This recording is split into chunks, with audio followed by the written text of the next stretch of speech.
Good evening. Welcome to this realm of wizards, wolfsbane, and witches' cauldrons. We're all familiar, are we not, with the ancient admonition to love thy neighbor? Well, in most instances, this is a sound and virtuous philosophy. But what if in doing so, you would be required to embrace pure evil? Let us examine just such a conundrum in a tale entitled The Devil Next Door. An uncomfortable notion, to be sure, but one quite in keeping with an experience on the Nightfall radio show.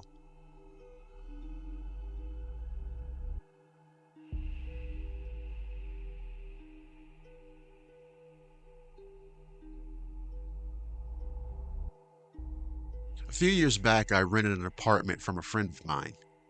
He'd recently bought it and had it completely renovated. He put it up for sale but couldn't find a buyer, so I offered to rent it in the meantime. After moving in, I realized there was something wrong with the lady next door. She was about 45, but looked much older. This crazy ass lady would sit up all night listening to Christian radio shows and talking loudly to someone. It got to the point where I couldn't sleep, so I went over to her place and asked her to keep it down. She opened her door and I got a quick peek. Her walls all had crosses painted on them in different colors, and words like Jesus and angels scribbled everywhere. The windows were painted black, letting no light in at all. And there was a damp, yellow, stained 50-year-old carpet, dog shit, and cockroaches everywhere. No dog, though. I asked her to please keep it down. She just looked at me and shut the door. And then she turned up the radio even louder. The next night, I had my girlfriend staying over. I woke up in the middle of the night and saw the shadow of a person next to the bed looking at us sleeping. I thought I was hallucinating. After all, it was dark and I was tired as hell. But then the shadow started talking. It was my neighbor, this crazy, creepy ass lady, and she was holding something in her hand. And I remember thinking, oh my fucking God. She must have broken in sometime during the night, and who knows how long she'd been standing there. You should lock your door at night, she said, and walked out. Next morning, I heard someone making strange noises below my bedroom window, and it was her. She was talking to herself in some language that I didn't recognize. She had a plastic bag in her hand, and inside that bag was the decomposed head of her dog. It was hot as hell outside, and I could smell the rotting filth in the summer air. At that point, I don't mind telling you, I was scared shitless.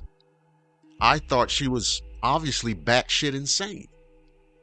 I went upstairs and knocked on another person's door and asked what the hell was going on. The guy who answered was as scared as I was. Apparently, she broke into his apartment one evening as well while he was watching TV with his kids.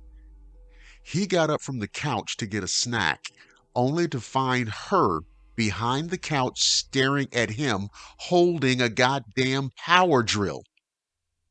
And then I realized what was in her hand that night. That stage, I was like, fuck this shit. I called the police, and they knew all about her. According to them, she was a violent schizophrenic and had not been taking her medications. But they couldn't force her or enter her apartment without her permission because she owns it.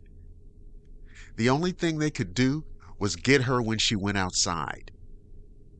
I set up for the next 2 days waiting for her to run out of cigarettes. When I heard her leave one morning at 2 a.m. to go across the road to the 7-Eleven, I called the police again. They had 3 cars and a special van over there in less than 2 minutes. They restrained her and threw her in the van and drove off to some institution, I guess. I never saw her again. I'll tell you something. There was more going on there than just a crazy lady off her meds. I had nightmares for weeks after. I saw strange shadows dashing here and there. and then I would catch that same disgusting smell of that fucking rotting dog's head.